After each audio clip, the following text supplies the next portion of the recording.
Eu vou só abrir a sessão. Quem vai mediar é o professor Cordão. Francisco Aparecido Cordão é um dos caras que mais conhece a história da educação nesse país. E conhece, quando é velho o suficiente, conhece de vivência vivida também, né? Então, quem vai falar hoje é o meu amigo e irmão Nilson Zé Machado, matemático e educador. E a bronca que eu tenho do Nilson é que, quando eu estou ainda terminando o último livro, ele já publicou outro, né? Então é de uma produtividade assustadora, né? Para humilhar a gente. Mas quem vai falar depois, não conseguiu chegar ainda, é a Cláudia Costin. A Cláudia tem aquela coluna na página 2 da Folha, a coluna semanal. Tem uma experiência como gestora de educação que eu conheço pouca gente que tenha tido. Foi secretária de Educação num lugar tão complicado como o Rio de Janeiro e com muito sucesso. E no Rio de Janeiro, fazer coisa certa com sucesso não é brinquedo, né? A quantidade de governadores presos, Tribunal de Contas preso, deputado preso sendo empossado. Então, é complicado o Rio. E a Cláudia conseguiu dar certo num trabalho lá no Rio. Então, ela tem boa vivência de gestão. Então, ela e Nilson são dois pesos pesados que vocês têm aqui para o trabalho da tarde. Insistindo um pouco numa consulta a vocês, uma ideia que nos ocorreu, e eu espero que a gente consiga colocar em prática, é ter no segundo semestre, além de seminários como esses nossos, oficinas de trabalho. Ter grupos tocando temáticas específicas de oficinas de trabalho e depois apresentando os seus resultados para o coletivo. Ou seja, ter uma produção ainda mais rica, né? Gostou de uma certa... A gente pode levantar, a temática vai ser validada pelo coletivo, vocês trabalhariam, nós marcamos, pode ser entre um seminário e outro, e aí apresenta os resultados do trabalho desse coletivo, que não precisa ser feito no sábado ou no dia definido, né? Tornando mais rica a participação e o protagonismo de vocês, né? Pensem também em que temáticas poderiam mobilizar oficinas de trabalho como essas. Algumas poderiam ser conduzidas no próprio sábado, mas eu pensaria, se houver proximidade de trabalho ou de residência, trabalhos feitos também nas redes sociais, no som online da vida, poderiam, né, criar fóruns.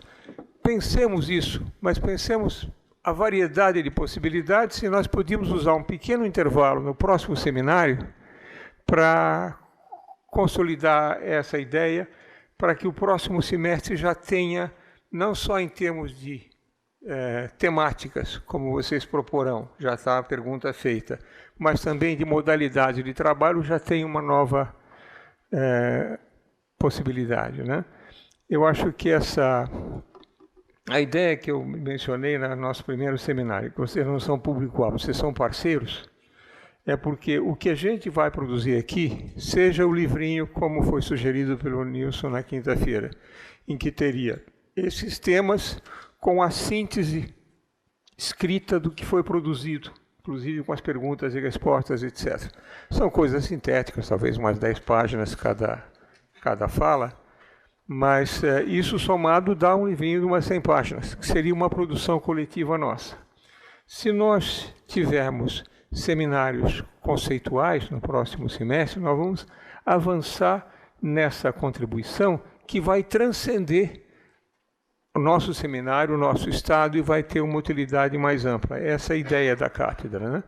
Ela tem um embasamento local, como esses seminários, mas pode ter um alcance nacional, dependendo do que nós coletivamente produzirmos. Então, vocês são mais do que bem-vindas, vocês são instadas a trazer sugestões para que seminários, quais temas e como organizar as oficinas de trabalho, se vocês gostarem da ideia, né?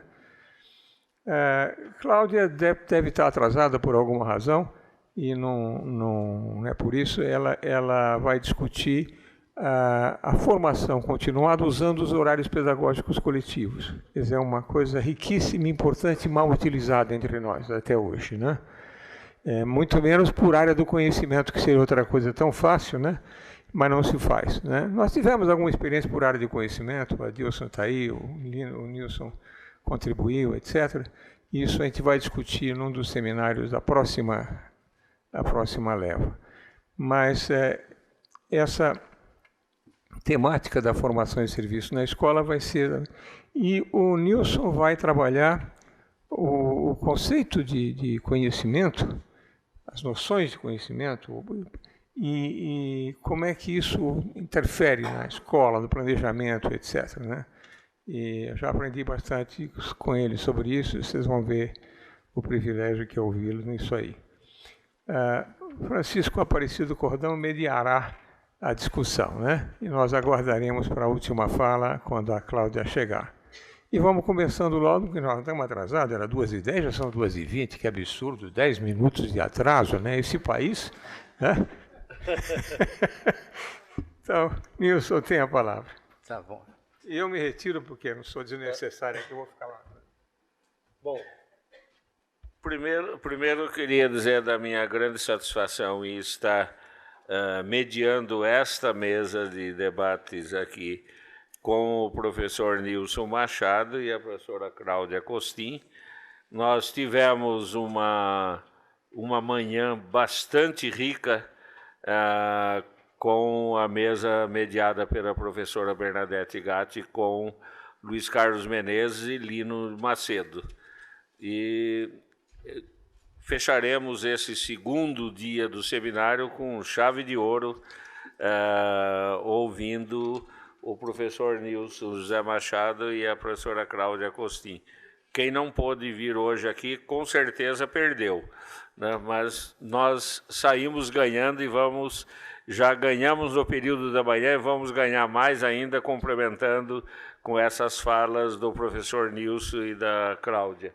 Então, passo a palavra imediatamente ao professor Nilson Machado. Gente, boa tarde, é um prazer, é uma honra estar aqui. Ligando imediatamente o que vou dizer com a fala que o Cordão acabou de fazer, nós já... Cadê o Rodrigo? Está aí? O Rodrigo está escondidinho lá atrás, mas nós já estamos, produzido pelo Rodrigo, né?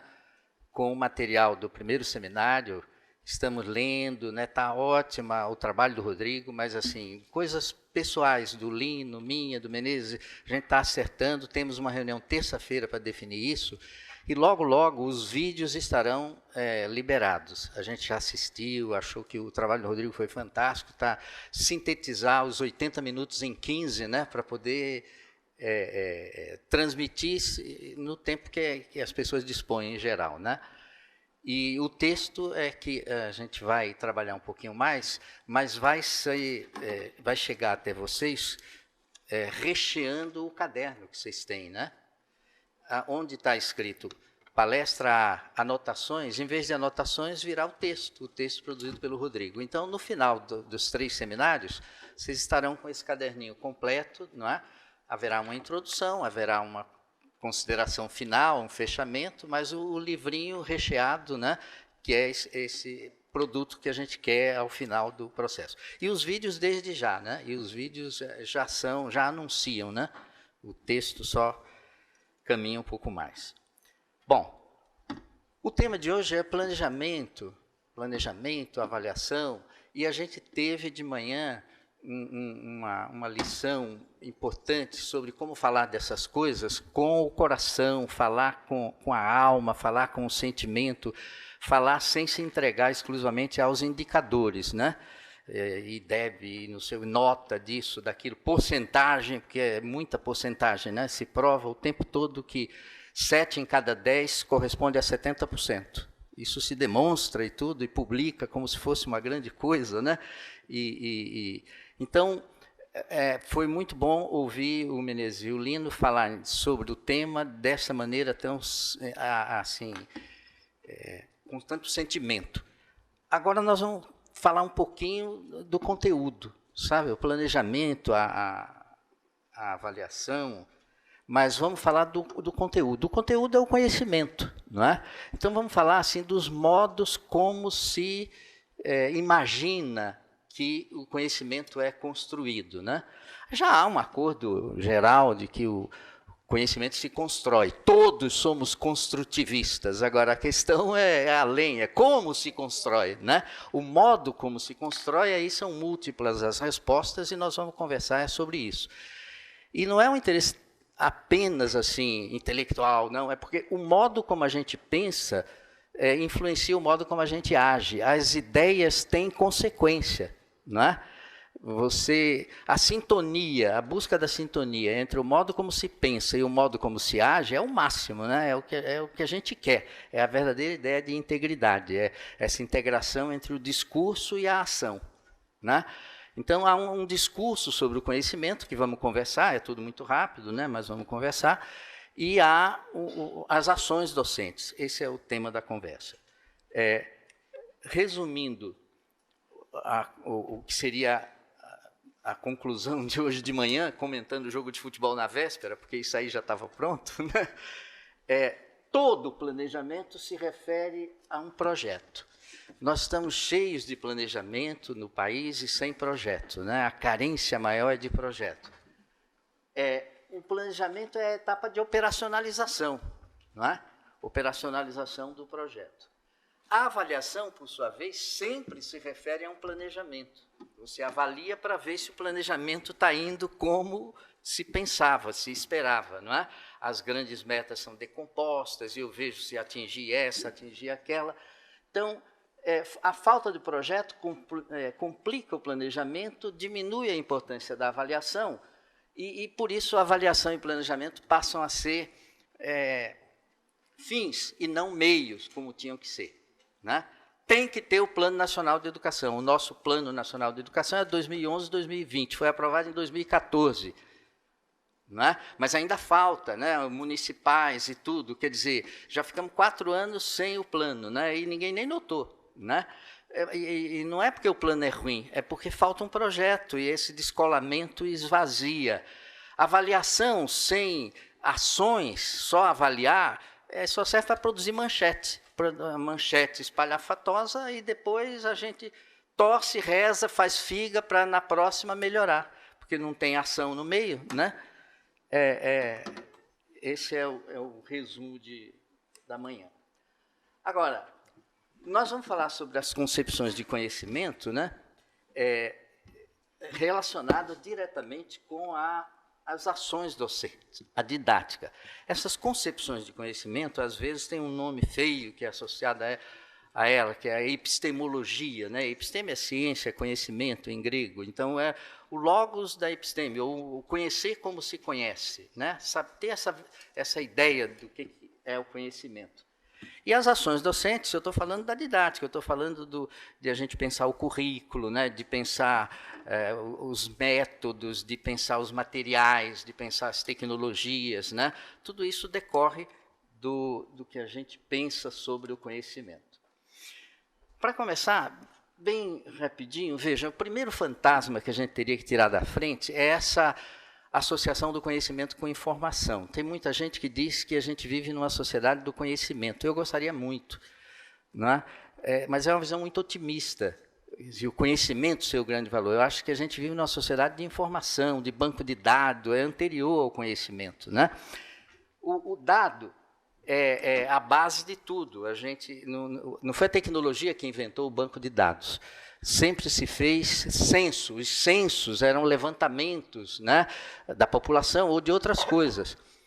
Era a construção de bancos de dados. Assim. Luís XIV, na França, muito antes da Revolução Francesa, ele fez um censo de árvores, para saber quantas árvores tinha na França.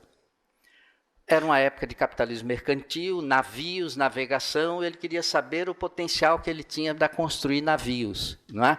Então, dados, a gente sempre teve, usou, construiu e tudo bem. E o dado é muito pouco. Não é? O dado não chega a ser sequer uma informação. Uma informação é mais do que um dado.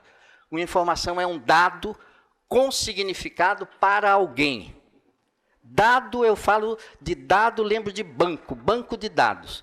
Informação, eu não lembro de banco. Informação, eu lembro de veículos. Informação circula.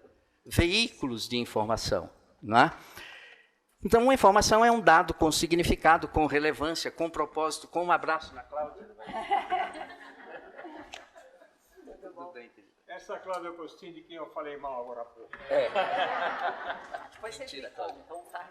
Mas, viu, uma informação já é um dado com significado para alguém. Se eu preciso de uma informação, eu me debruço sobre um banco de dados e lá eu tiro, né? Não acredite nessa história de que os dados falam por si. Dado não fala. Não adianta chegar diante de um banco de dados e ficar, ó, meu banco de dados, o que eu quero da vida, e não sei o... Né? Agora, se você tem uma pergunta bem formulada, você vai a um banco de dados e tira uma informação. Mas a informação é pouco, não é conhecimento. Informação é como se fosse uma imagem, o conhecimento é como se fosse um filme. Você pode estar cheio de boas imagens e não ter um filme, não ter filme algum, né? Não ter roteiro, não ter significado, só aquele monte de fotos, né? De imagens isoladas. E a sabedoria é uma coisa maior, não é qualquer conhecimento, é a ideia de conhecer aquilo que vale, aquilo que tem valor, é a ideia de conhecimento associada à ideia de valor. Não é? A indústria farmacêutica detém muito conhecimento científico, não é? E pouca sabedoria, viu? Pouca sabedoria no sentido da articulação entre conhecimento e valor, na medida em que no mundo inteiro a sífilis está recrudescendo, porque a indústria farmacêutica não quer mais fabricar, porque acabou o período de royalty, porque não se ganha mais dinheiro, então não é, isso é falta de visão. Pois bem, eu achava que essa pirâmide era esclarecedora, aí um dia um aluno me falou, professor, eu discordo do senhor, a base não são os dados. Eu falei, o que é então, meu filho? Ele falou, não, professor, a base é o Wi-Fi, porque se não tiver Wi-Fi, você não conecta no banco de dados. Eu falei, tá bom, legal, então eu começo do Wi-Fi. Aí um outro do lado falou assim, professor, não é não. A base de tudo na nossa vida hoje é a bateria. Se não tiver a bateria, você não conecta no Wi-Fi, não chega no banco de dados, né? Mas isso é só um indício de como a gente está se preocupando muito com ninharia e pouco com a sabedoria, que é a questão do valor, que foi o tema das conversas de hoje de manhã, né? Lá em cima.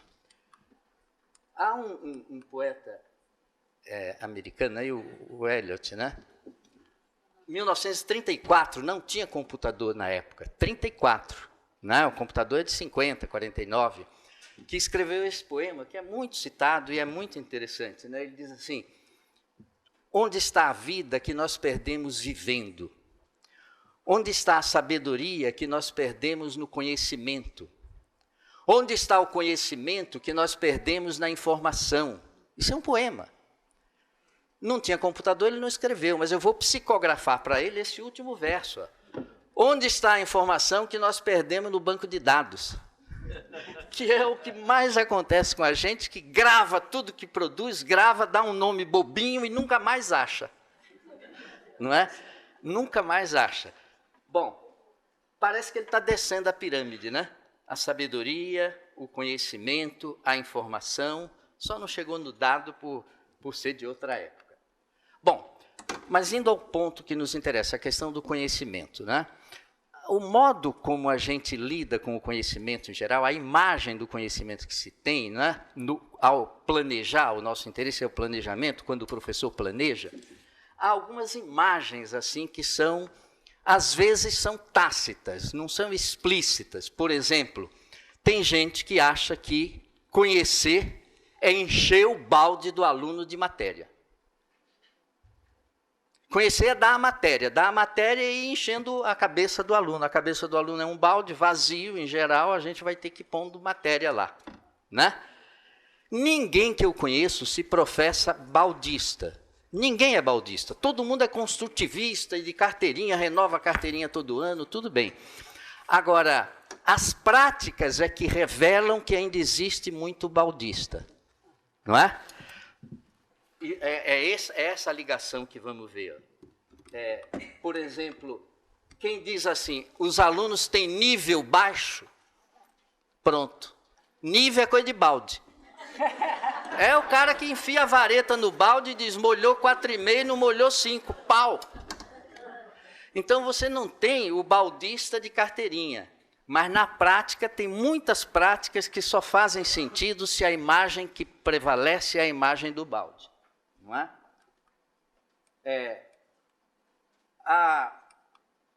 Outra imagem, essa mais comportada e tudo, é a imagem da cadeia, do encadeamento. Uma imagem cartesiana, séria, vamos conversar um minutinho sobre ela.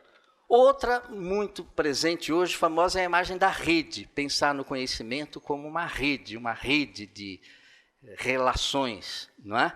Entre os significados. Outra, a imagem do iceberg, o conhecimento como um iceberg. Não é uma questão de dizer que o conhecimento é uma fria, não.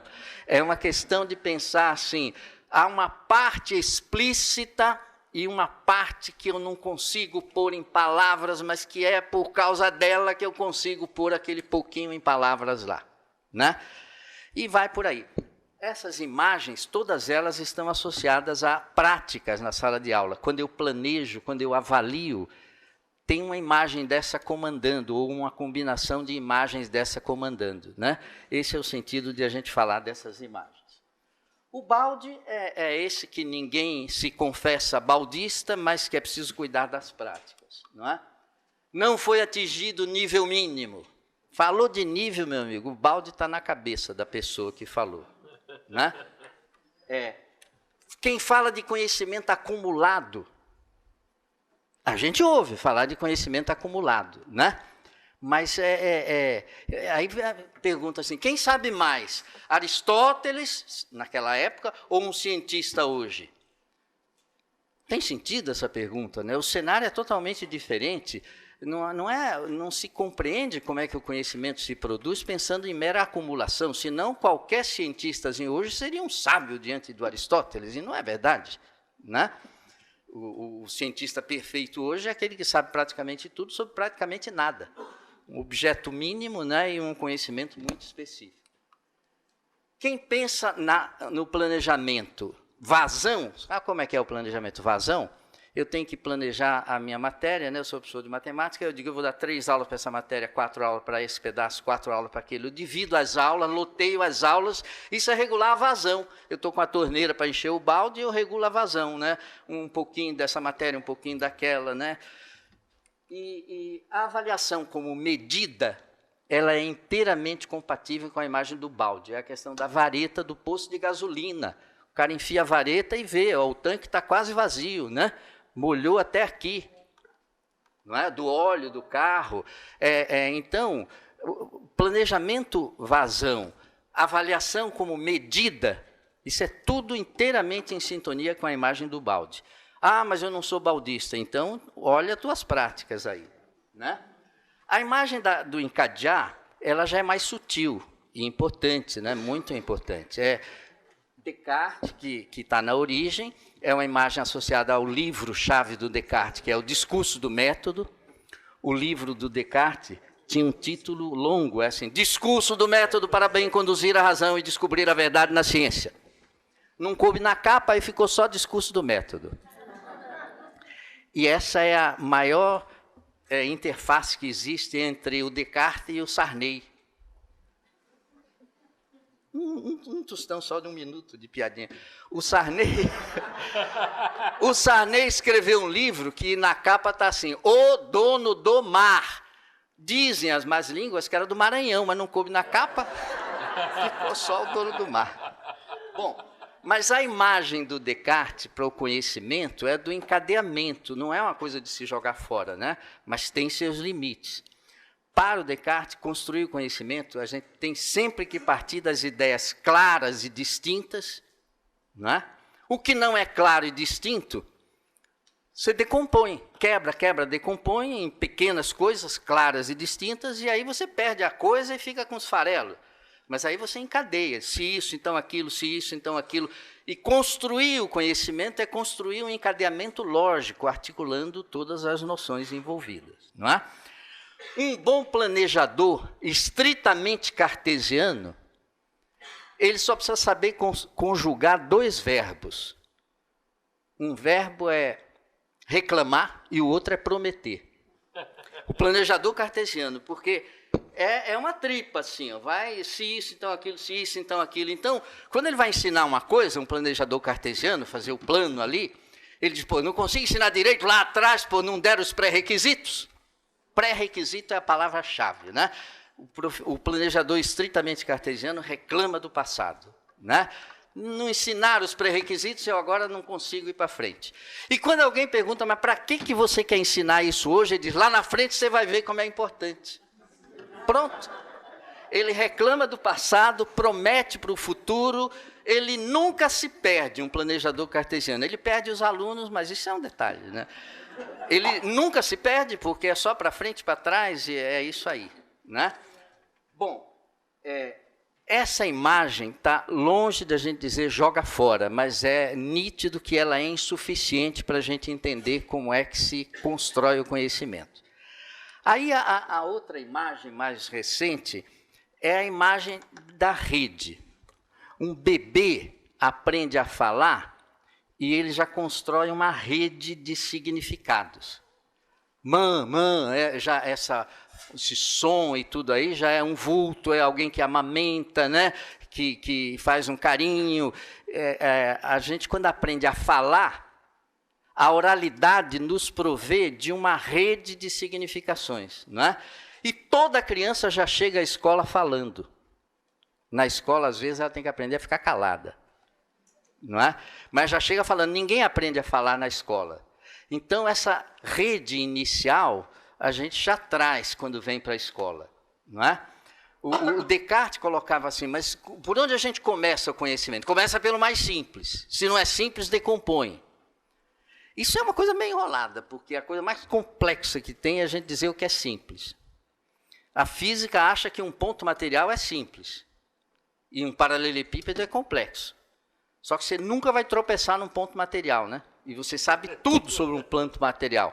Agora, um paralelepípedo na rua, você, céus, o que é isso, né? Quer dizer, a célula, eu passei a maior parte da vida achando que a célula era um ovo frito, porque tem o núcleo, tem aquela foto de livro, né? Eu nunca vi uma célula ao vivo assim na vida, né? Conversando mesmo com ela. E a célula diz que é simples, agora o meio ambiente é complexo. Então, o mais complexo é dizer o que é simples. Mas esquecendo disso, o Descartes diz, decompõe, tudo bem.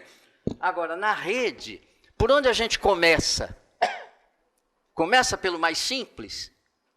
A rede acaba com essa pergunta por onde a gente começa, porque ninguém começa a construir uma rede na escola. Não é? Todo mundo aprende a falar antes de chegar à escola. Nós estamos falando da educação básica escolar, não é? Então, não há o problema de como começar. O nosso problema é mais real, é de como desenvolver, enriquecer, não é?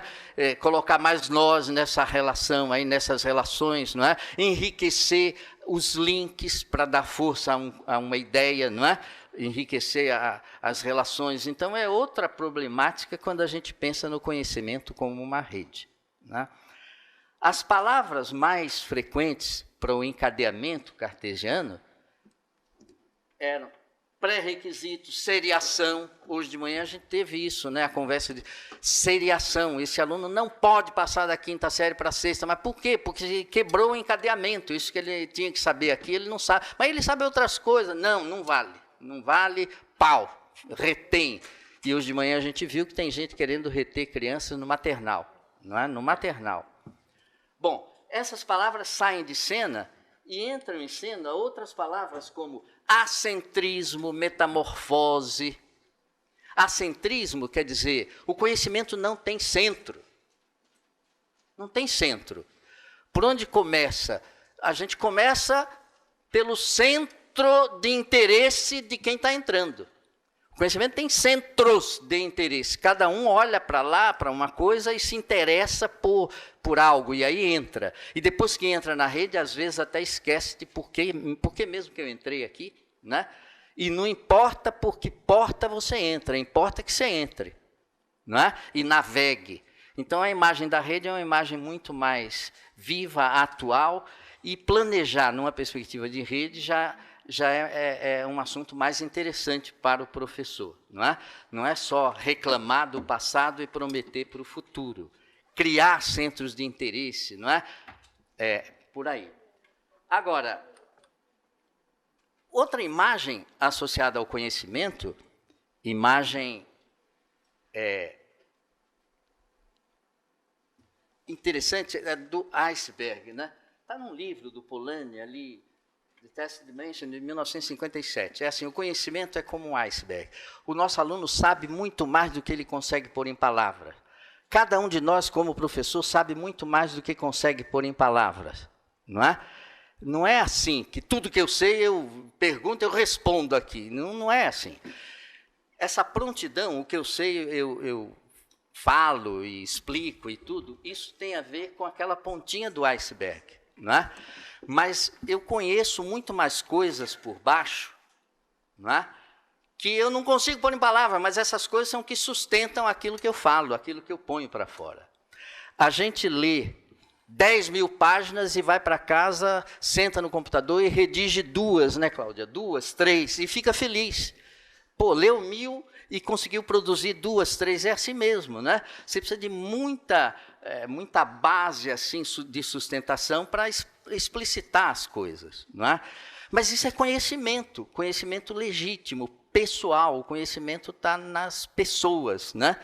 Que às vezes não conseguem pôr isso em palavras. Então, a imagem do iceberg é uma imagem interessante, essa relação entre o conhecimento tácito embaixo e o explícito que eu ponho em palavra. Muitas vezes na escola, as dinâmicas de aprendizagem são simples troca-troca de explícitos. O professor fala, o aluno anota, o professor pede na prova, ele devolve e fica só ali na superfície do iceberg, né? Na parte explícita do iceberg. E, na verdade, a gente aprende vendo o outro conversar, não é? Aprende vendo o outro agir sem falar, tacitamente, quietinho. E essas questões relativas a valores, que são tão importantes para nós, valor entra muito mais por baixo do que por cima, no caso do iceberg. Se a tolerância é um valor fundamental na minha escola, eu quero explicitar isso, né? Eu quero isso da minha escola, eu posso pôr uma aula de tolerância todo dia, 7 horas da manhã, uma aula de tolerância. Começa todo mundo estudando sobre tolerância. E é tão importante isso que se chegar atrasado, não entra, não deixa entrar. Aí, como diria o Menezes, que tolerância que ele vai aprender com uma escola dessa, né? Então, a tolerância se aprende por baixo, tacitamente, vendo como funciona a escola, o respeito pela diferença, não é? Então, nada contra por uma aula explícita de tolerância, mas isso certamente não basta, não é? Então, essa parte de baixo do conhecimento, a parte tácita, ela, às vezes, não tem espaço nos processos de avaliação. Avaliar é assim, pensou, não escreveu, pau comeu. Não é? Tem que escrever, tem que explicitar.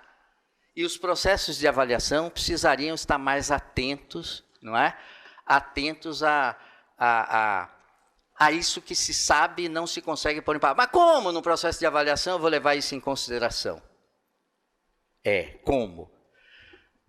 O Enem, quando surgiu, em 98, pôs em circulação uma palavra que é uma palavra que existe desde o século XVII e XVIII, que é a palavra contexto. Então ficou um charme dizer que as questões têm que ter contexto, contexto, contexto. Só que quando a gente olha certas provas do Enem, a gente fica achando que ter contexto, né? Contexto é a abreviatura de com muito texto. Porque são questões enormes, né? O enunciado e não é isso, né? O que é uma questão ter contexto? Por que é importante uma questão ter contexto e o que é ter contexto, não é? Então, veja, não é ter um enunciado longo. Não há nada no mundo mais dependente do contexto do que uma piada. Contar piada fora de contexto, ninguém ri. Não sabe do que se trata. E as melhores piadas são as mais curtas.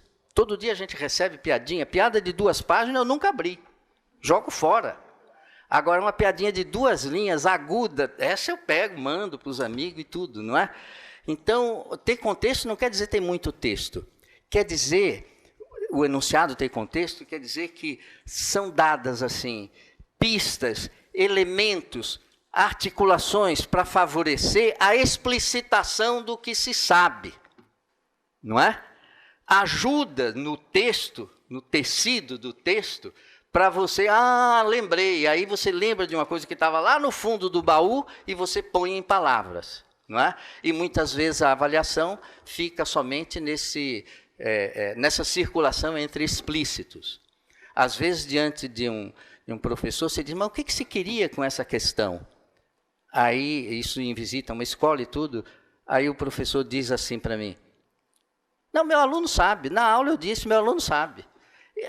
A avaliação pressupõe uma cumplicidade que não é legal, porque cada vez mais a gente tem que estudar, mas não é sempre na escola, você aprende ubiquamente, onde quer que você está aprendendo. Então, eu tenho que saber a resposta, independente de dizer, o professor disse que queria essa resposta, eu aprendi em outro lugar. Não é? Então, veja, a imagem da rede, a imagem do iceberg, não é? E vai por aí. Né? Há uma imagem na economia, do conhecimento na economia, nos livros de economia, de administração, que eu concluo falando dela. Né? Nos livros de economia, sabe que o conhecimento hoje é o principal fator de produção. Isso não é uma retórica, isso é um fato, né? Assim, um produto do período industrial, um automóvel, por mais sofisticado que seja o esquema de produção, ainda 30% a 40% do custo corresponde à matéria-prima. Agora, num período hoje que a gente vive, pós-industrial, né, a indústria não é quem mais emprega, aí um produto típico, um computador, nem pegando um software, o peso do material, da matéria-prima no custo do produto é 2%, 3%, 4%, em geral 2%. Então, não é a matéria, quando você compra, não é a matéria, é o conhecimento que levou àquela produção, daquele chip. O chip mesmo é baratinho, né? Se fosse só pensar na areia ali. Né? Então, a economia lida com o conhecimento a partir de como se fosse um ponto no espaço de 3 dimensões. As 3 dimensões são: uma dimensão é concreto abstrato. O conhecimento concreto vale 0, abstrato 100%. Choca num primeiro momento, mas é natural. É assim, um conhecimento dito concreto, na linguagem do economês, é um conhecimento assim, algo que eu sei fazer aqui, nesse contexto, se mexer um pouquinho eu já não sei mais. Né? Concreto é situado. Agora, quanto mais eu conheço uma coisa, sei abstrair o contexto e baixar em outros contextos, e isso funciona, mais abstrato é o conhecimento. Né? Entendendo o abstrato nesse sentido, nós não temos nada que brigar com os economistas. Quanto mais abstrato, melhor. Só entender o que eles chamam de abstrato. Não é? E abstrair o contexto e aplicar em outros contextos. Ótimo, essa dimensão estamos dentro. A segunda dimensão, para os economistas, é assim, o conhecimento codificado, ele vale muito, não codificado não vale nada.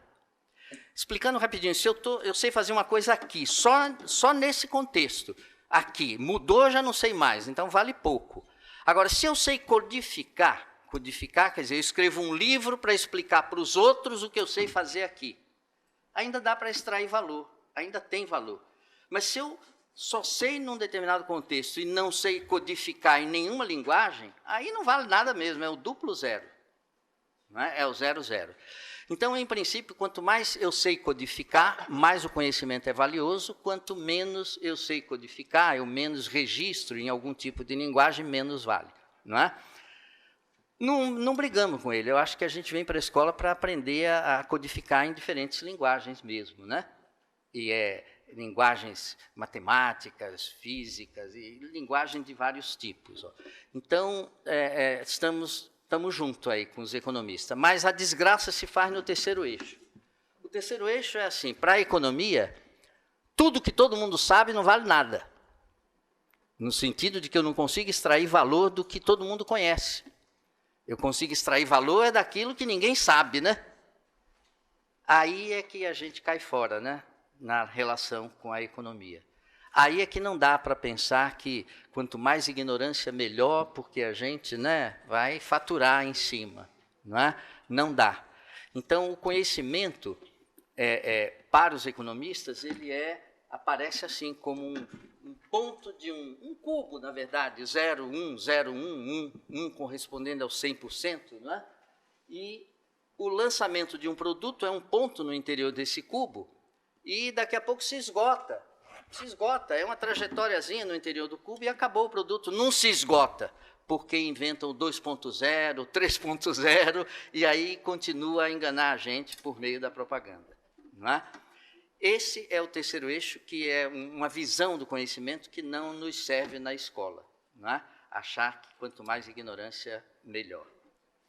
Bom, para concluir, por falar em ignorância, né, eu diria assim, seria... Bom, primeiro assim, eu ignoro qual é o mix correto. Eu sei que todas essas imagens têm uma relevância na construção do conhecimento, né? Tem aquela historinha dos cegos, dos 6 cegos que encontram um elefante, 6, 5, sei lá, que encontram um elefante, né? E cada um fica querendo dizer para o outro como é que é o elefante. Um passa a mão do lado e diz, um elefante é como se fosse uma parede, um segura a pata e diz, um elefante é um tronco de árvore, né? Puxa aquele rabinho ridículo do elefante e diz, um elefante é como se fosse uma corda. E a pergunta delirante é, qual dos cegos tem razão? Não dá. Então, pensando no conhecimento, para concluir, o conhecimento o que é? É um balde que se enche, é uma cadeia, é uma rede, é um iceberg, é um paralelepípedo? É a mesma pergunta que fizeram para os cegos, né? É tudo isso e não é nada disso exclusivamente, né? Se eu quero saber como é o elefante, eu tenho que compor as imagens, a imagem do que diz que é uma árvore, do que, né?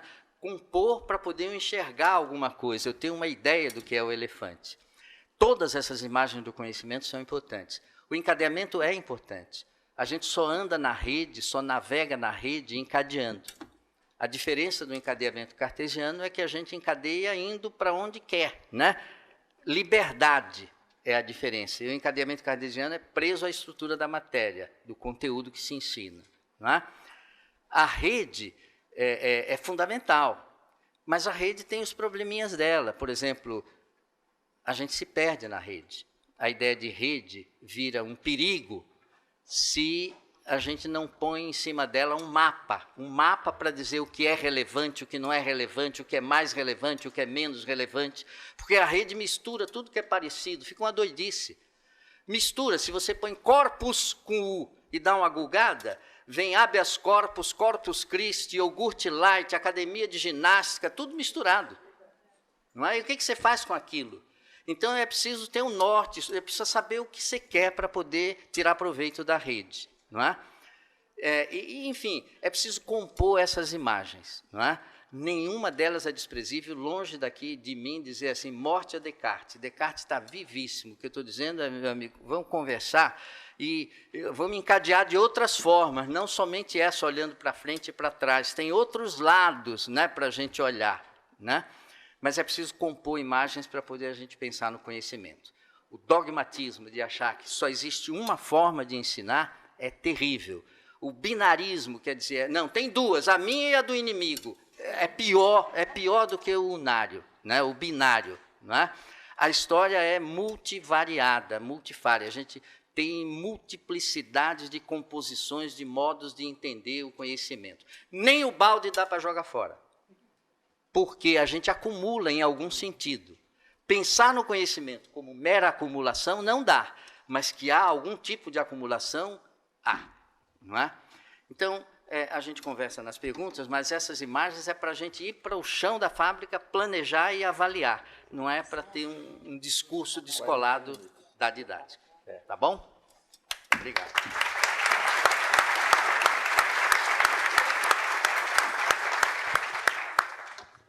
Quem estava controlando o tempo aí, falou, nossa, estourou 10 minutos. Não, é que nós começamos 10 minutos atrasados. Então, agora eu passo a palavra 40 minutos para a professora Cláudia Costin, que vai falar sobre avaliação e planejamento, boas práticas para o uso da hora-atividade na autoformação.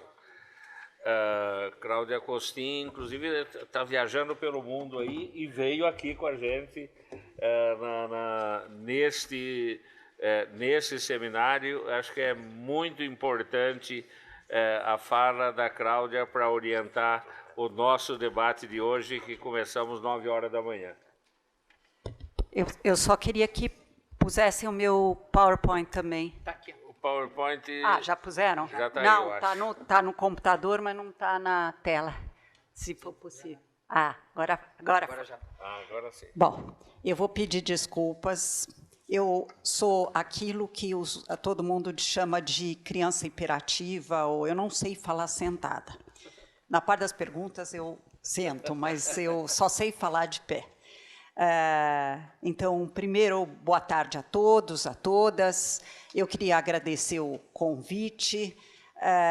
Fiquei muito contente, ainda mais falar depois do Nilson e aprender um pouco mais de epistemologia, de teoria do conhecimento aplicada à situação de educação.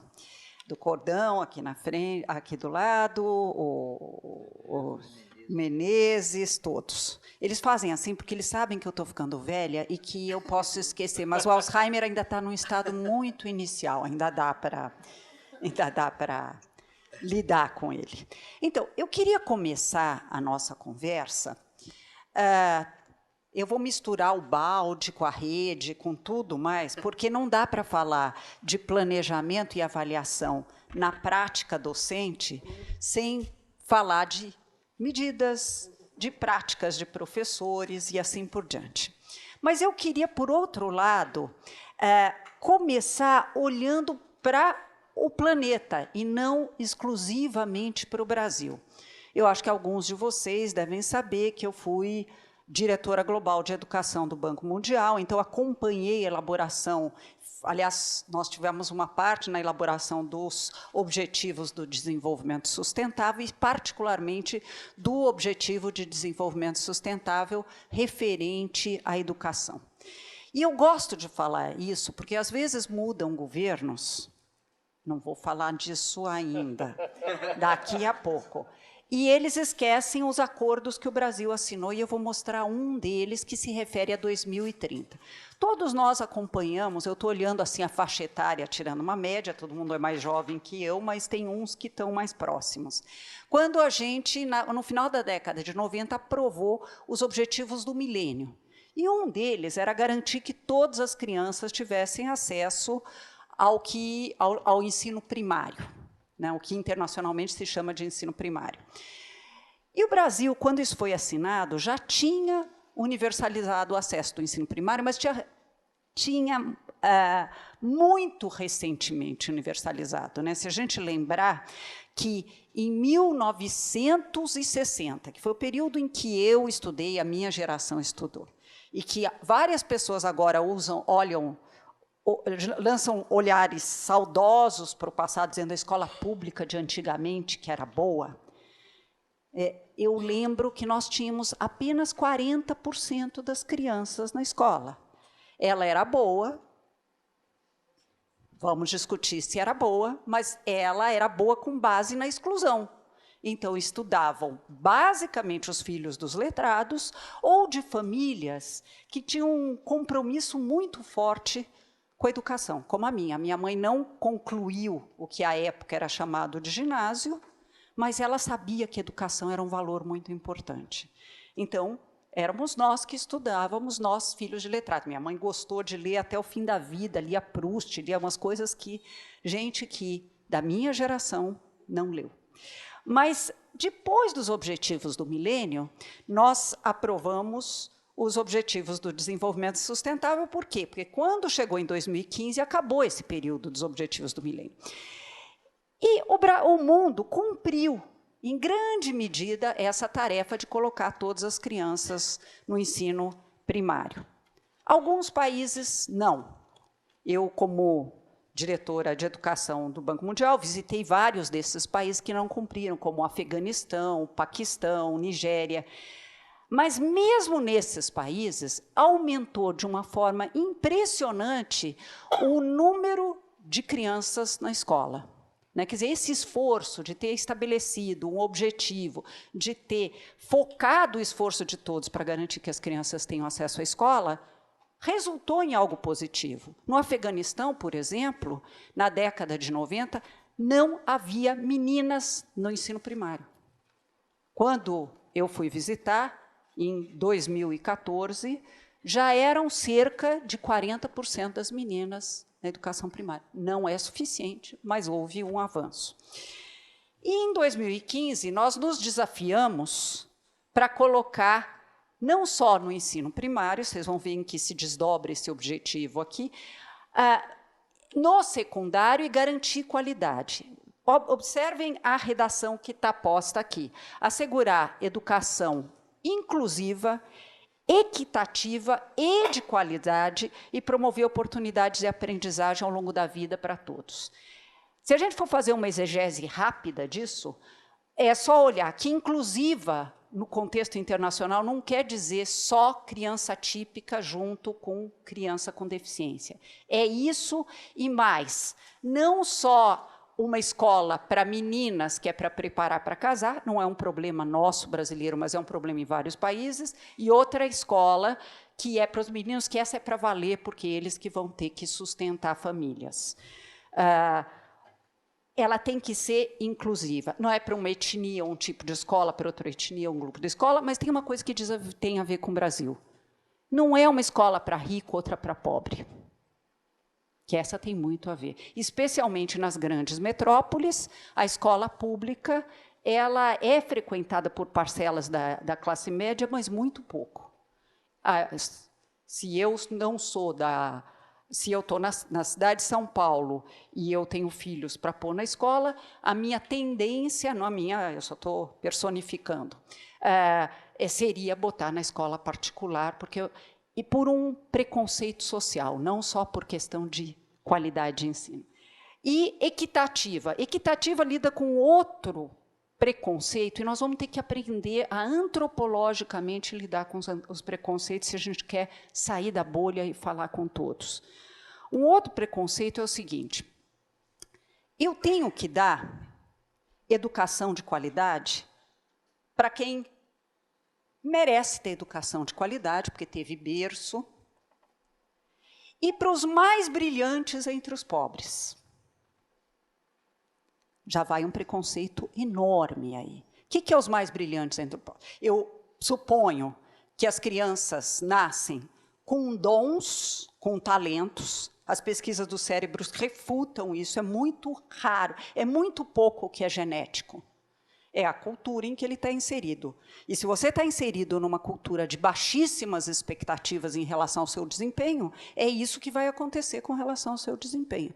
Então, o equitativa quer dizer que realmente tenda a gerar igualdade de oportunidades, que realmente invista em todos, altas expectativas para todos, e não só para alguns. Se eu tivesse bastante tempo, eu dava uma série de exemplos de frases que ilustram esse preconceito. Eu só vou dar um de uma professora preconceituosa que, infelizmente, eu conheci. Não que, infelizmente, eu conheci, mas que, infelizmente, ela tinha o preconceito. Ela estava discutindo que a escola não oferecia suficientemente ônibus para levar para passeios. Eu perguntei, mas que interessante, como é que o teu programa inclui passeios? Falou assim, não, você não está entendendo. É que com essa gente, era uma escola perto de uma favela, com essa gente, basta levar para passear, para conhecer um pouco as coisas, uma professora de geografia. E tá bom, eu falei, você poria seu filho numa escola que só levasse para fazer passeio, não tivesse integrado num currículo interessante, instigante, os passeios? Não, eu estou falando dessa gente. Ela não entendeu qual era o problema na formulação que ela estava construindo. Por sorte, não é a maioria dos professores, é assim, mas essa professora me chocou muito. E de qualidade. E para quem tem dúvida sobre o que é qualidade, mais para frente ele vai traduzir esse objetivo.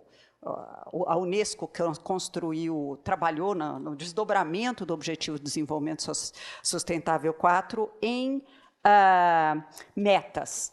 Mas, basicamente, ela diz que qualidade quer dizer resultados de aprendizagem efetivos e relevantes. Então, não é piscina, não é quadra coberta com a melhor material, nada contra a quadra coberta, eu adoro, porque daí dá para fazer na chuva também, mas visitei inúmeras escolas pelo mundo afora, inclusive na Inglaterra, que não tinham quadra coberta.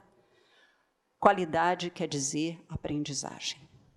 Não quer dizer só aprendizagem de português ou matemática, mas quer dizer aprendizagem. Mas vamos para frente. Ah, esqueci de falar uma última coisa, né, nesse ODS 4. Observe essa última parte, e promover oportunidade de aprendizagem ao longo da vida para todos. Quando a gente falava em oportunidade de aprendizagem ao longo da vida, no passado, a gente estava falando basicamente de EJA. Não mais. Com a quarta revolução industrial, com a automação, o aparecimento a emergência da inteligência artificial, cada vez mais isso quer dizer aprender a aprender. Pessoas que sejam capazes de aprender para o resto da vida. Mas vamos comentar um pouco, para poder entrar no contexto que a gente quer, algumas metas em que se desdobram esse objetivo. Trouxe poucas. Uma delas é que até 2030, faltam 11 anos, nós vamos assegurar que todas as meninas e meninos completem educação primária, que no nosso caso quer dizer Fundamental 1, e secundária, que quer dizer até o final do ensino médio, de qualidade livre e equitativa, que conduza a resultados de aprendizagem relevantes e efetivos. Eu queria parar um minuto para dizer o seguinte: nós sabemos como nós estamos nesse quesito. A gente, basicamente, as crianças completam a educação primária no Brasil. Completar a secundária, não. A gente começa a perder alunos no 6º ano. E eu queria lembrá-los que foi durante a ditadura, eu sei que a palavra se tornou politicamente incorreta, mas eu gosto de falar os nomes certos. Durante a ditadura, foi cortado o 5º ano, o antigo 5º ano, que a criança fazia com 11 anos, para garantir o fundamental, os 8 anos do ensino fundamental. Posteriormente, isso foi em 71, na Lei de Diretrizes e Bases de 71. Posteriormente, colocaram o 1º ano aos 6 anos. Mas as crianças estão entrando no 6º ano com 11 anos. Quem é professor de Fundamental 2 sabe que, especialmente os meninos, estão muito imaturos para esse número de professores e para essa lógica toda. Não é feita uma transição bem feita para esse processo. No 6º, e com a implantação de uma forma... eu vou falar a palavra equivocada, mas não me entendam mal. Equivocada da progressão continuada, quer dizer, sem um trabalho sério com os professores, não se detecta claramente quando a criança não se alfabetizou. E ele vai indo para frente. A criança que não aprende é uma criança invisível. Ela não vai sendo detectada e vai indo para frente. Quando ela chega, se ela chega no 6º ano, não tem mais como ajudar. Por quê? Porque eu tenho um professor de cada disciplina, e o professor de português dá 4 aulas por semana, ele não tem como, no contraturno, alfabetizar essa criança. E a gente quer milagre e isso não funciona. Então, a gente começa a perder criança no 6º ano, porque ele vai repetindo o 6º ano, quando acaba um dos ciclos, dependendo de como o sistema se organiza. E, se ele passa para frente, ele já está bem mais velho do que ele deveria estar, e a tendência de, numa nova repetência, ele abandonar a escola são enormes. Porque ele se sente rejeitado pela escola, e a escola acha que ele é um problema. Ele, pessoa física, um problema. Ou, no melhor dos casos, diz que a culpa é da família. As famílias desestruturadas. Eu odeio esse termo, as famílias desestruturadas. Como se na classe média alta ninguém se divorciasse, não existe pai ausente, não existe nada disso.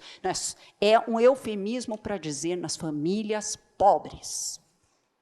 Então, famílias pobres são, às vezes, apontadas como um problema. de qualidade e qualidade traduzida como resultado de aprendizagem relevantes e efetivos. Para falar de resultados de aprendizagem relevantes, desculpe provocar os professores de português um pouquinho. Eu, na minha vida como aluna de escola, eu aprendi tem um conhecimento muito importante que eu adquiri, acho que todos vocês aprenderam, que é oração subordinada substantiva objetiva direta. Nunca usei na minha vida, mas deve ser por uma fragilidade minha. E eu estava numa escola muito conceituada. Sabe o que eu não aprendi? Não aprendi, não. A minha geração não aprendeu, eu aprendi por causa da minha mãe. A gostar de ler, a ser uma leitora. No meu horário de lazer, ler por prazer. A escola tinha uma carga horária tão grande, o currículo para cobrir, que o coitado professor de português, depois de discutir toda a questão de aposto, vocativo, que esses foram muito práticos para saber onde põe a vírgula, mas a oração subordinada substantiva objetiva direta tomou o tempo de aprender a gostar de ler. Isso é o que quer dizer relevante. Não é qualquer conhecimento. A escola é um período em que, se a família não ajuda a desenvolver determinados hábitos propícios à aprendizagem ao longo da vida, a escola pode ajudar a desenvolver.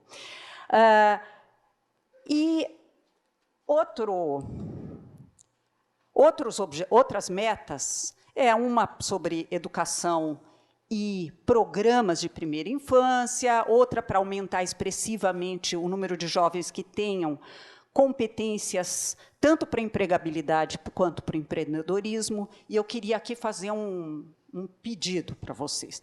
Eu não gosto de fragmentar as coisas. Então, talvez eu não sou baldista, tão baldista quanto eu imaginava que eu era no começo da sua explicação. Muitas vezes se ouve professores de faculdade de educação dizendo o seguinte: você educa para a vida ou para o trabalho? Como se a gente pudesse pensar numa vida que exclui o trabalho. A vida, a educação é para a vida no sentido amplo, que inclui trabalho, cidadania, bem-estar pessoal, enriquecimento, tudo isso entra na educação.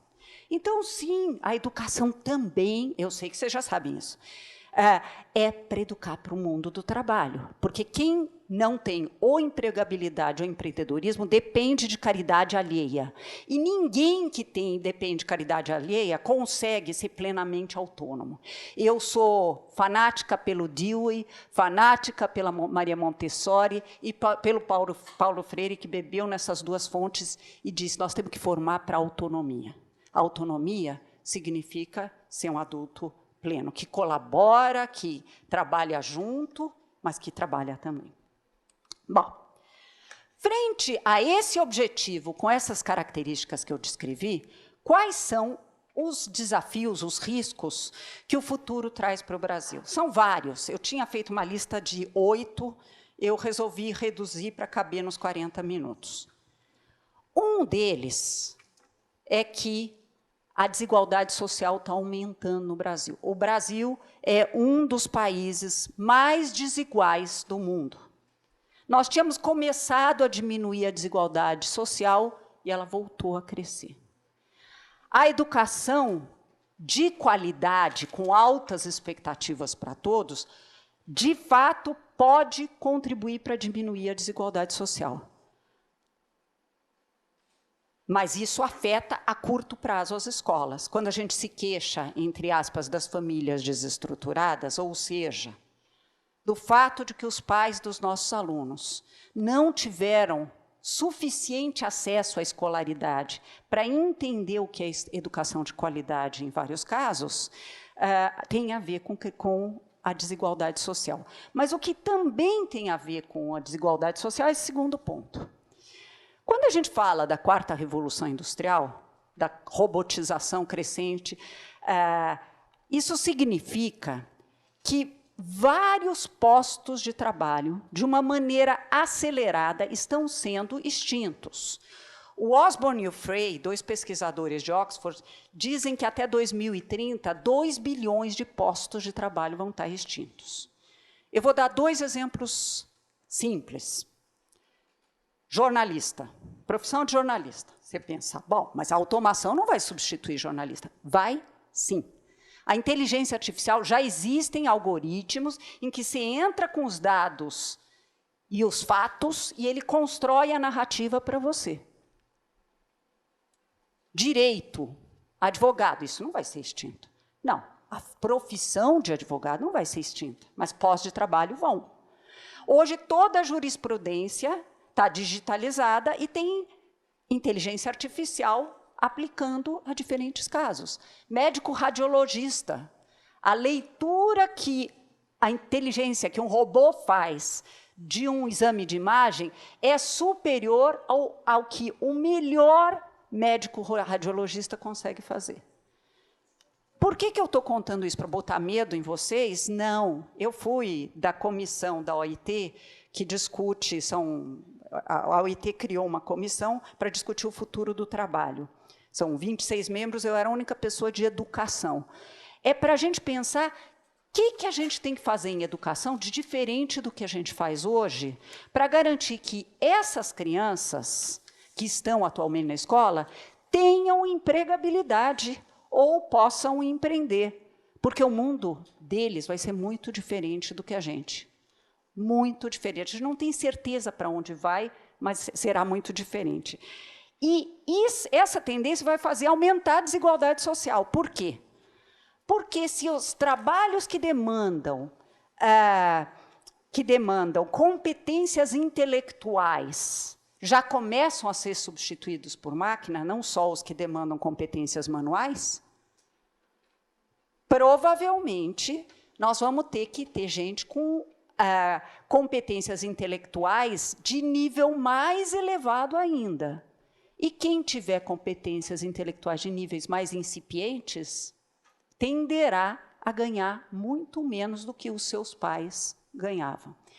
Então, a automação e a robotização com extinção de postos de trabalho é um risco. E eu prometi que não ia falar muito, mas muito tentador. Nós somos um país de cidadania frágil. Países de cidadania frágil hoje no mundo são vítimas de populismos. E, para mim, tanto faz se é populismo de direita ou de esquerda.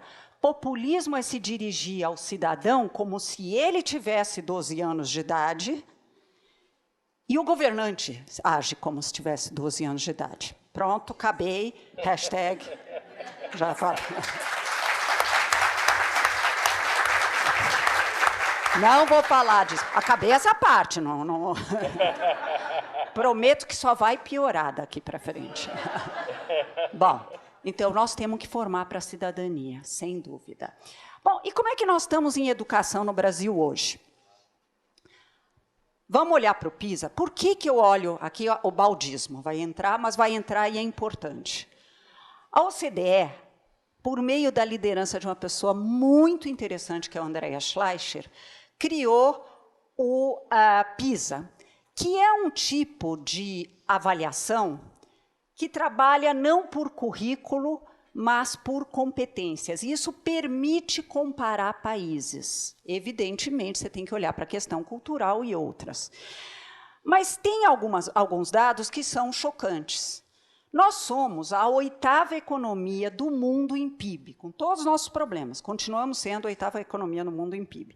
Entre 70 países ou economias, porque às vezes são grupos de cidades, na China especialmente, mas cidades de 23 milhões de habitantes, como Xangai, por exemplo, que tiveram seus resultados divulgados no PISA, a 8ª economia tirou 66º lugar em matemática, que mede não a fórmula de Bhaskara, mas o raciocínio matemático dos alunos.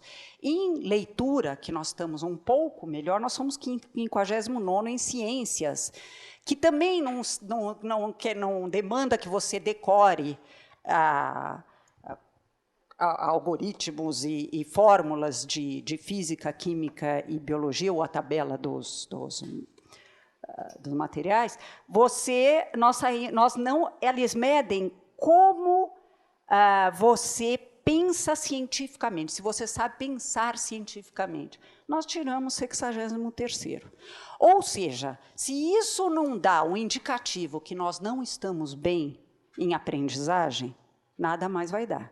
Nós não estamos bem. Eu sei que Coreia tem uma cultura diferente da nossa, eu sei que tem países mais ricos que o nosso, mas o Vietnã se saiu muito, mas estupidamente melhor que o Brasil. Nós temos alguma coisa errada e vamos parar de tapar o sol com a peneira. E o que me chamou a atenção logo em seguida é o seguinte fato.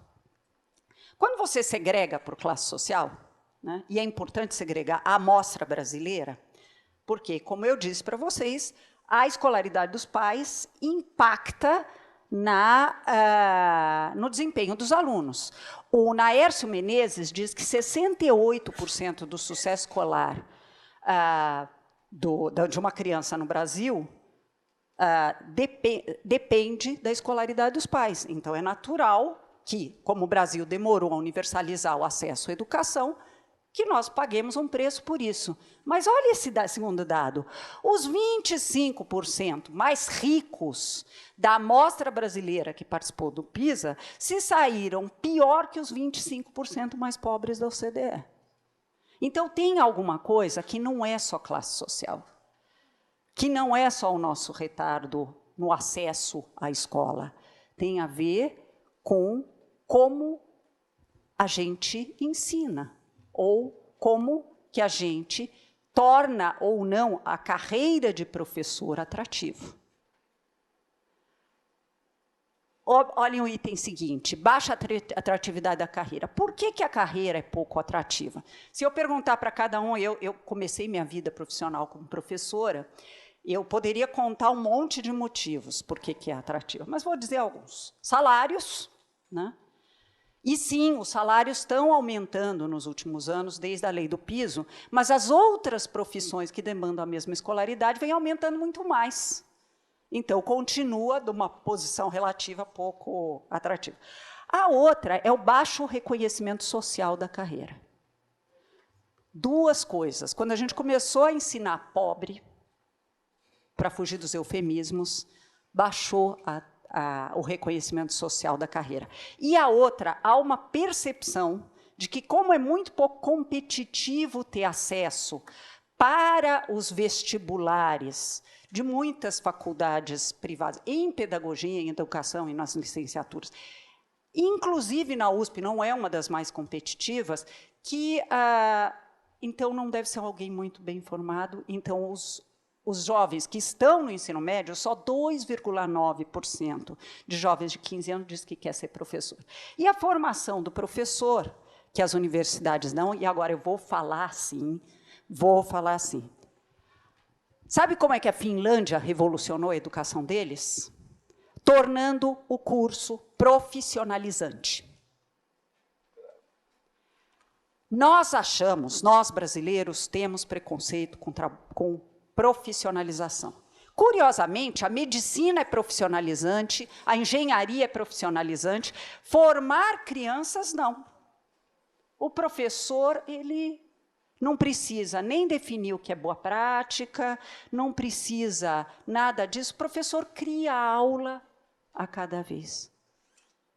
É uma profissão e não é para amadores. Ser professor deveria ser coisa muito séria. Quando eles falaram sobre homeschooling, eu fiquei em pânico. Por quê? Porque ser professor é uma profissão extremamente técnica. Não estou com isso querendo dar uma abordagem tecnicista, mas ser professor não é para qualquer um. Como é que você alfabetiza uma classe que tem uma criança surda, junto com uma criança que veio de um meio muito vulnerável, uma outra criança que é disléxica, existem coisas que funcionam melhores que outras. E no Brasil, seja para ensinar nas escolas públicas que não tem prova de entrada, seja para as escolas que atendem as elites, os 25% mais ricos, todos passaram por cursos, com raríssimas exceções, que têm um certo desprezo pelo fazer do professor, pela preparação do professor. Alguém aqui fez magistério? Então, vamos falar de magistério. Aquilo preparava para a profissão. Só que, corretamente, a gente passou a preparação de professor para a universidade. Corretamente, porque isso ampliaria o repertório. Ao passar para a universidade, como alertou Darcy Ribeiro, no período de elaboração da Constituição, a universidade vai fazer o que ela sabe fazer, que é formar pesquisador. Isso não quero dizer com isso que professor também não seja pesquisador. Ele tem que fazer as duas coisas, mas o fazer técnico é importante. Já estão me dizendo que eu tenho que avançar mais. Então, vamos lá. Eu me encanto pelo assunto. Vamos falar de trabalho colaborativo entre professores, a lei do 1/3 e as novas competências. Bom, primeiro, muito rapidamente, eu ponho isso aqui para quem quiser tirar foto, essas coisas, as tendências da educação no mundo. Com aquele problema da revolução 4.0 ou do futuro do trabalho, para onde caminha a educação? Observem o primeiro item que está aqui. Foco em resolução colaborativa de problemas e em criatividade. Se eu quero competir com os robôs hoje ainda não conseguem colaborar entre diferentes áreas com criatividade. Eles conseguem reproduzir aquilo que eles foram programados para fazer e um pouquinho de machine learning, de aprendizado de máquinas em cima. Isso é o que nos define como humanos. Agora, eu queria, já entrando no assunto, dizer, professor não tem o hábito de colaborar. Como é que nós vamos ensinar os alunos a colaborarem se professor se acha um profissional liberal e não tem o hábito de colaborar? Sabe como é que colabora médico num hospital? Né? Isso eu descobri lendo um livro interessante, eu não vou poder nem contar detalhes do livro, do Henry March, que chama Não Faça Mal. É um neurocirurgião. Toda semana, segunda-feira, eles discutiam os casos no hospital, quem deveria ser operado, quem não devia ser operado, como é que comunica com a família, como é que faz. Estudo de casos em grupo. Sabe quando que a escola faz isso? No fim do ano, para decidir quem vai ser reprovado. Ou nos momentos de catarse, no cafezinho, para falar de um aluno que está dando trabalho. Que tal a gente, toda segunda-feira, e isso demanda uma humildade tremenda, a gente discutir o seguinte: o Lucas não está conseguindo se alfabetizar. Eu já tentei essa estratégia, essa. O que vocês, meus colegas, acham disso? Aí um vai perguntar, você já tentou ir pelo lado do interesse do aluno e tentar? Você tentou ver se fortalece?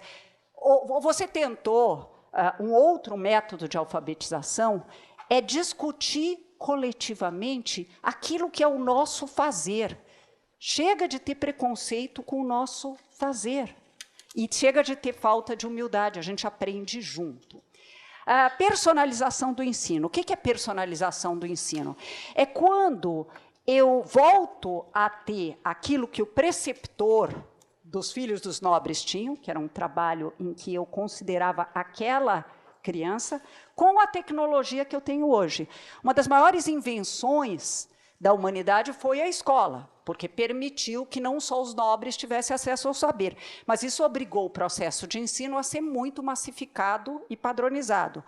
Se eu aproveito hoje a tecnologia, plataformas adaptativas, por exemplo, que identificam exatamente quais são os gaps de aprendizagem do aluno, nesse sentido baldista, e eu faço esse aluno avançar usando determinadas estratégias que podem estar, sim, na plataforma, ou aquele que já está pronto para mais altos voos, eu permito que ele voe, eu estou personalizando o processo de ensino. A outra coisa é a flexibilização dos currículos. Sim, é bacana o fato de que a Base Nacional Comum Curricular está centrada em competências, porque isso permite arranjos diferentes de acordo com os interesses dos alunos e com a própria experiência de vida do professor. Então, usar, por exemplo, a aprendizagem baseada em projetos, a aprendizagem baseada em problemas, consegue colocar disciplinas diferentes a interagir e, com isso, as mesmas competências podem ser desenvolvidas por múltiplas trajetórias. Ensinar a pensar. Quem lê minhas entrevistas fala que vê que eu falo muito disso.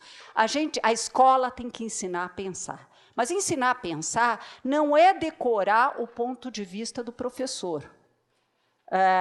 Ensinar a pensar é ensinar a pensar usando o ferramental de cada ciência. Ensinar a pensar matematicamente. Ensinar a pensar historicamente. Ensinar a pensar cientificamente, que foi a debilidade nossa lá promovendo no PISA. Competências cognitivas associadas a competências socioemocionais. Está se falando muito em competências socioemocionais, e aí eu começo a ficar morrendo de medo que um professor dê uma aula assim. Empatia, anotem nos cadernos. Empatia é a competência. E fica quieto, menino. Você não consegue se concentrar, é isso? Né? Eu estou modelando o que não é a empatia. Mas é nas disciplinas que a gente dá. Um professor de matemática, quando ele ensina bem, ele está ensinando persistência e garra. Quando um professor tem aquela tentação de voar no pescoço do aluno, mas não voa e tenta entender, ele está ensinando a empatia. E assim vai. Eu sei que depois das perguntas a gente fala mais. E protagonismo do aluno, que foi uma coisa que se falou muito, quando se discutiu a reforma do ensino médio, mas não ficou claro o que é isso. Protagonismo do aluno é considerar o aluno como um portador de um sonho e que esse sonho é tarefa dele empreender, construir o seu sonho, e a escola tem que favorecer o diálogo entre o que ele está aprendendo em aula e o sonho que ele quer construir. É reconhecer esse aluno. E esse sonho pode dizer respeito ao futuro dele, mas pode querer dizer respeito à comunidade em que ele está inserido, ao país e ao planeta. Vou para frente antes que ela brigue comigo. Bom, nesse contexto, o que é... isso daqui é livre pensar, eu não tenho nenhuma ordem hierárquica. O que é ser professor nesse mundo em transformação? Em primeiro lugar, hoje teve uma discussão numa rede que eu participo, se o professor é facilitador ou não é facilitador. Eu não gosto do termo facilitador porque empobrece a riqueza do trabalho do professor. Mas ele tampouco é um mero fornecedor de aulas. Ele é um assegurador de aprendizagens. Um mero fornecedor de aulas, ele dá a sua aula, aprendeu, não aprendeu, reprova no fim do ano. Um assegurador de aprendizagem é uma coisa completamente diferente. Eu vou usar cada oportunidade para que esse aluno aprenda mais. Mas você vai fazer isso numa classe de 40 alunos? Mas é isso que a gente tem que almejar. Fugir da armadilha da vitimização. Eu, durante muito tempo, coordenei o prêmio Professor Nota 10, da Fundação Vitor Tivita. E eu ficava horrorizada quando você via aqueles professores fantásticos, que têm práticas incríveis, e a imprensa ia entrevistar e dizia assim, ai, coitado, eu imagino em que condições você trabalha. O professor já murchava assim. Ai, coitada. Professor não é coitado, professor é um profissional que pode e deve ter orgulho das suas práticas. Alguém já falou com o médico? Ai, tadinho, você trabalha num posto de saúde, num centro de saúde. Eu imagino as condições. Não, ele tem orgulho. Então, a gente, como professor, tem que fugir dessa armadilha, porque ela nos joga para baixo, ela não ajuda a conquistar coisas. Normalmente, o coitadinho não é aquele que vai reivindicar melhores salários. O profissional sabe que ele tem um bom fazer e vai atrás disso. E temos que desenvolver um profissional com orgulho de suas práticas. Co-criar a colaboração. Uma cultura de colaboração nas escolas. Não existe medida provisória, decreto, que estabeleça cultura de colaboração. Isso tem que ser construído com um bom diretor, um bom coordenador pedagógico, que cria um clima favorável a eu dizer, o Lucas não está aprendendo. Vamos discutir em grupo isso? Co-criar e participar em comunidades virtuais para planejar aula e discutir práticas. Existem hoje várias plataformas de discussão pelo mundo, eu não estou falando no Brasil também tem, mas está começando. Organizar plataformas em que um professor consegue dizer como é que vocês estão fazendo para ensinar logaritmo, se é que ainda tem que ensinar logaritmo, eu tenho minhas dúvidas, mas como é que vocês estão fazendo? Eu estou na dúvida, como é que a gente faz isso na prática? Metodologias ativas e ensino híbrido. Eu vou roubar mais 5 minutos, eu sei que está horrível fazer isso, mas eu vou. É que eu queria contar a história do Tiago. Um jovem rapazinho de 16 anos, há uns 2 anos atrás, me contou como é que ele aprendeu a fórmula de Bhaskara. Eu perguntei, Tiago, já estão te ensinando a fórmula de... Como é que você... Ele falou assim, ele é apaixonado por matemática. Ele falou, não, minha professora é muito ruim, as aulas dela são muito chatas. Então, eu faço o seguinte, durante a aula eu fico lendo outra coisa, aí eu chego em casa e vejo o Rafael Procópio no YouTube, porque eu fui atrás desse Rafael para ouvir, que está ganhando milhões com aulas no YouTube, e ele dá uma aula bárbara, eu assisto, chego, volto na aula, aí faço os exercícios, porque eu entendi. Eu falei, se fosse a professora do Tiago, eu faria o contrário. É uma escola de elite, eu faria, assisto em casa, como dever de casa, o YouTube do Rafael Procópio, e nós vamos discutir problemas da realidade aqui, usando a fórmula de Bhaskara, para que serve e aplicar em problemas concretos. Por que eu estou dizendo isso? Isso é ser assegurador de aprendizagem. O Rafael Procópio é um mero fornecedor de aula. Você paga uma taxa, você faz as aulas dele lá, ele é um fornecedor de aula. Professor, profissional para valer, é assegurador de aprendizagem. E as metodologias ativas e o ensino híbrido estão levando a isso. Competências socioemocionais e atitudes, já falamos disso. Eu pus aqui mentalidade de crescimento, pensando no mindset da Carol Dweck, da psicóloga cognitivista, que diz que muitos professores e muitos pais têm uma visão do cérebro e dos potenciais dos alunos como se já estão dados desde o nascimento. A gente tem que desenvolver uma mentalidade de crescimento. O aluno não é talentoso em matemática ou talentoso em línguas. Ele se torna, ou ele ainda não desenvolveu esses talentos. Quando você recebe uma sentença de morte, no 4º ano do ensino fundamental, de que você não tem jeito para matemática, você vai carregar isso para o resto da vida.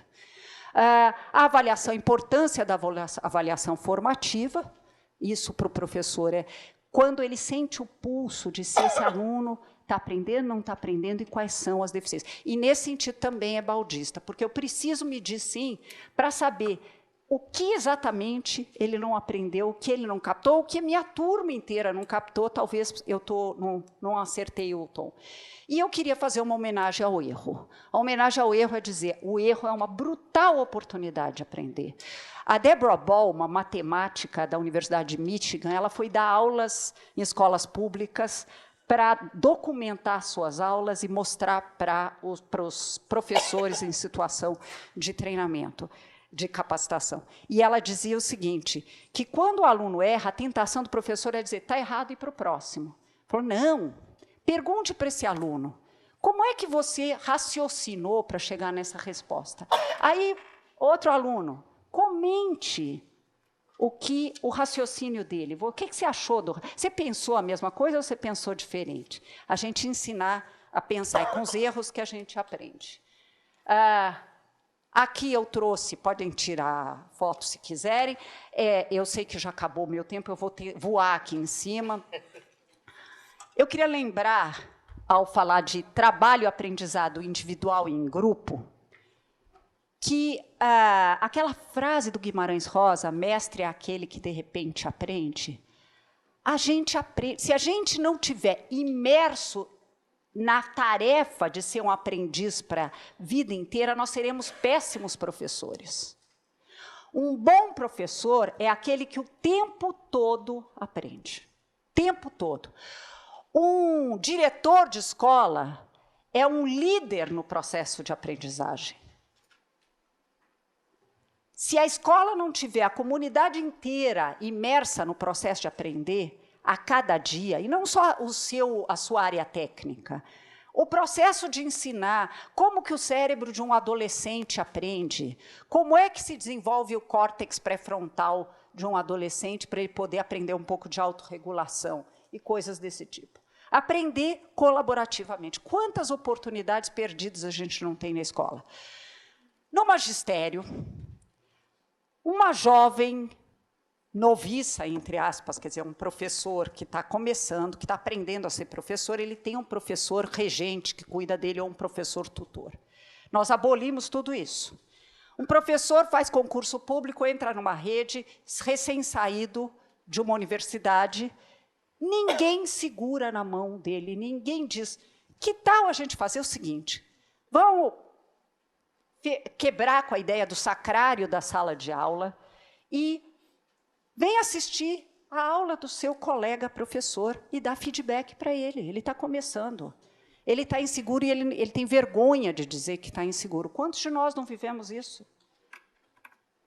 Então, a tutoria é super importante. O estudo de casos, como eu relatei na experiência do médico, também é muito importante. Planejar colaborativamente aulas. Por que os professores de uma mesma disciplina não sentam junto, como eu vi em Xangai?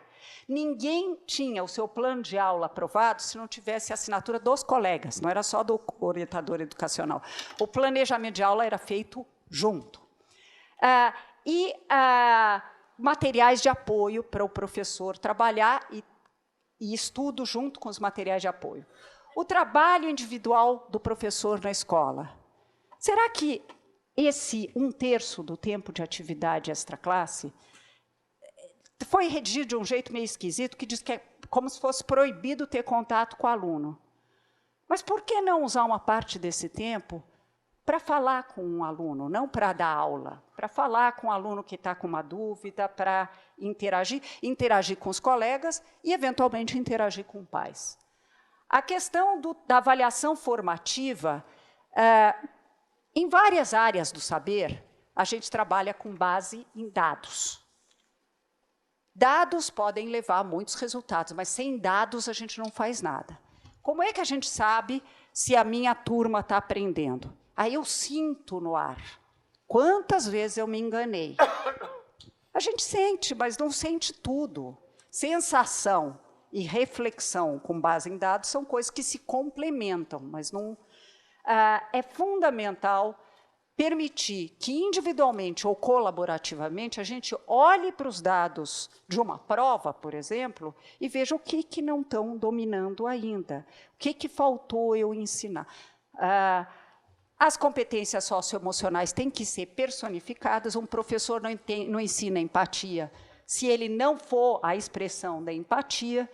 Educação infantil também não é... Alguém aqui é de educação infantil? Então, vamos lá. Educação infantil não é para amadores, não é para mocinhas que gostam de bebezinhos. Educação... Educação infantil. Não, aquela professora, eu estou perto de me aposentar, agora eu vou trabalhar com educação infantil, porque é mais fácil. É mais fácil se você estiver fazendo as coisas erradas. Se você estiver fazendo tudo errado. Educação infantil, quando a gente fala que o eixo é o brincar, não é que as crianças vão brincar de um lado e eu vou olhar para o outro. Não, é um trabalho sério. E também tem que ser planejado. Só que vou dizer um negócio para quem ensina o ensino médio, dá aula no ensino médio. É muito mais desafiador fazer planejamento para a educação infantil. Muito mais sério. Então, a demanda planejamento e em equipe, porque normalmente são mais de um professor. E a observação de aulas para os colegas. Um apelo. Abram a sua sala de aula para os colegas, seja para aprender com vocês, que está, seja para te observar e darem o feedback. Não é só o diretor que deve entrar para observar, qualquer colega, aprender com os outros, colaborativamente. Eu tenho mais 3 minutos, vai. A lei do piso. Eu falei que eu sou hiperativa, não adianta. A lei do piso. Só lembrar que esse 1/3 de atividade extraclasse, que foi regulamentado em algumas redes, outras não. Algumas redes resolveram fazer o seguinte: eu percorro o Brasil inteiro o tempo todo. Alguns pagam 1/3 a mais. Não adianta. Não cumpre a finalidade. Tá bom, ganhar 1/3 a mais eu também gostaria, mas não é isso. É dar tempo para esse professor poder trabalhar colaborativamente com seus colegas e individualmente também, as duas coisas. Porque ser professor demanda trabalho. Eu fiquei olhando assim, quais são algumas boas práticas. Nós fizemos uma publicação, o Alan, que está lá no fundo, encostado, lá na parede, assim, ele trabalhou, percorreu o Brasil, vendo boas práticas de lei de 1/3. O que ele achou de boas práticas? Seja a organização do tempo para fazer atividades coletivas contínuas, com métodos ativos de aprendizagem entre professores que lecionam o mesmo conteúdo. Então, professores de ciências do Fundamental 2 que sentam juntos e usam parte desse 1/3 para planejar aulas juntos. Seja professores que querem assistir a aula do outro, então assiste nesse 1/3.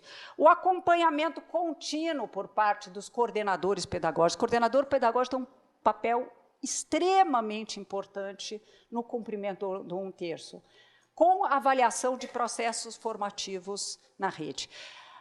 O Tom Kane, de Harvard, diz que a maior parte do dinheiro de formação continuada em serviço que a gente gasta é dinheiro rasgado. Ele veio fazer uma análise aqui no Brasil. Por quê? Porque o que mais faz aprender é trabalhar junto. A gente aprende uns com os outros. Mais do que fazer mestrado, doutorado, nada contra fazer mestrado, doutorado, mas muito mais do que fazer mestrado e doutorado. Então, algumas redes, Novo Horizonte, em São Paulo, tem uma prática muito interessante, a própria rede do Distrito Federal, a rede do Espírito Santo também tem um uso bom do 1/3.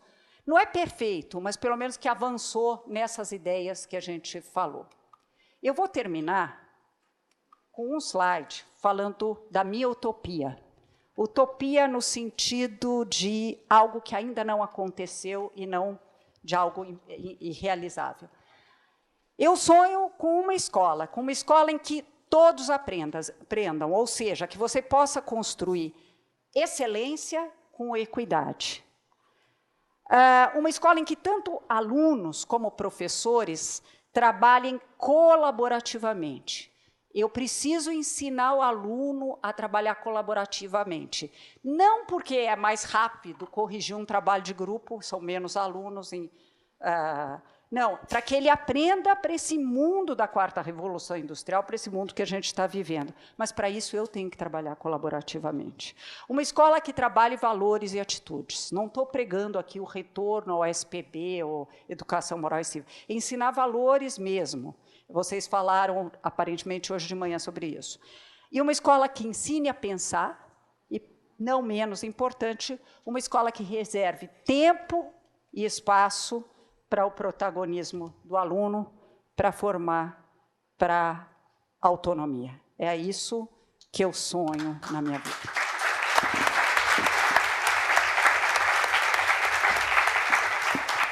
Esqueci de falar uma coisa. Eu deixei aí o meu Twitter. Quem me conhece eu falo todo dia com 78 mil seguidores, não falo mal de políticos, não falo bem de políticos, falo só de educação, de ciência, tecnologia e cultura, porque eu quero que mais pessoas reflitam sobre o que precisa ser feito para a educação no Brasil, porque a educação, no contexto atual, está pedindo socorro. Obrigada.